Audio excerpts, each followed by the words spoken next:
लेकिन इस समय एक बहुत बड़ी खबर आ रही है शो के अंत में। कनाडा से भारत ने अपना उच्चायुक्त वापस बुला लिया है। मैं बात कर रहा हूं प्रेम शुक्ला जी ऑनर कनाडा से। यह बहुत बड़ी खबर है।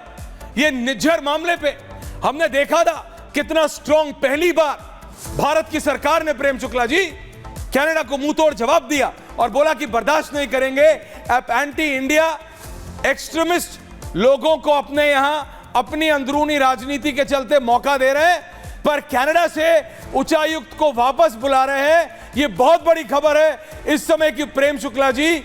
इसलिए मैं आपको माफी चाह रहा हूं लास्ट के 1 मिनट मैं आपका रिएक्शन चाहता हूं। इतना स्ट्रांग और क्लैरिटी से डिसीजन भारत सरकार ले रही है, बीजेपी की सरकार ले रही है कनाडा से। कोई जी ऐश्वर्य जी कोई भी देश अगर भारत में आतंक फैलाने वाले, भारत में अलगाव फैलाने वाली शक्तियों को अगर खुला प्रश्रय देगी और भारत को बदनाम करने का षड्यंत्र रचेगी तो कोई भी देश हो भारत उसके साथ कठोरता से पेश आएगा।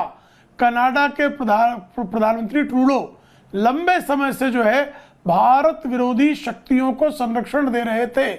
बारंबार जो है जो पंजाब में अलगाववाद की आग लगाते हैं ऐसे लोगों को वहां संरक्षण प्राप्त हो रहा था और भारतीय राजनयिकों के साथ जो है मिसबिहेव वहां पर हो रहा था।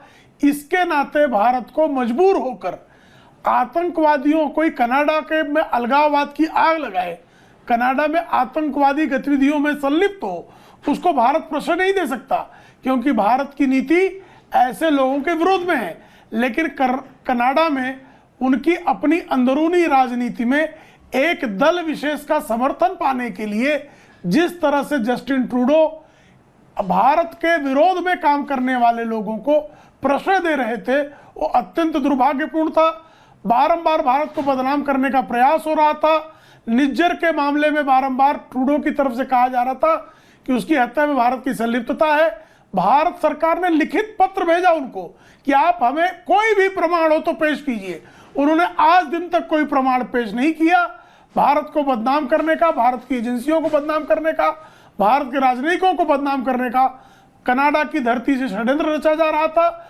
और कनाडा में जिस कनाडा से एक विमान को जो है 80 के दशक में जो है गिरा दिया गया था सागर में, उस महासागर में गिराया गया था, उस कनाडा की धरती पर उसी संगठन के लोगों को पालना, प्रश्रय देना ये निश्चित तौर पर अंतर्राष्ट्रीय आतंकवाद विरोधी धुरी के विरुद्ध काम करने जैसा था।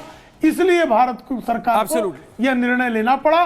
कनाडा को जो है अभी भी सुधरने की आवश्यकता है। एब्सोल्युटली। तो ये था भारतीय जनता पार्टी का first official reaction on this. लेकिन भारत सरकार को बहुत is walking a very very fine line. हमारे बहुत सारे हिंदुस्तानी नागरिक कनाडा में हैं। हम वहां से हमारे उच्चायुक्त संजय वर्मा जी को हमने वापस बुला लिया है। आपने सुना प्रेम शुक्ला जी को कि बहुत कोशिश की हमने कि कनाडा मान जाए, जस्टिन ट्रूडो मान जाए, लेकिन उनकी इंटरनल पॉलिटिकल डायनामिक्स के चलते वो नहीं माने और हमको हमारे उच्चायुक्त संजय वर्मा को वापस बुलाना पड़ा है। आज कनाडा में अब भारत के कोई उच्चायुक्त वहां नहीं है। फ्रॉम दिस वेरी मोमेंट उनको वापस बुलाया जा रहा है। It's a very very strong message जो कि कनाडा को दिया है मोदी सरकार ने। कई मचाएगा। वापस आएंगे छोटे से ब्रेक के बाद। Thank you very much. पूछता भारत में इतना ही। Thank you.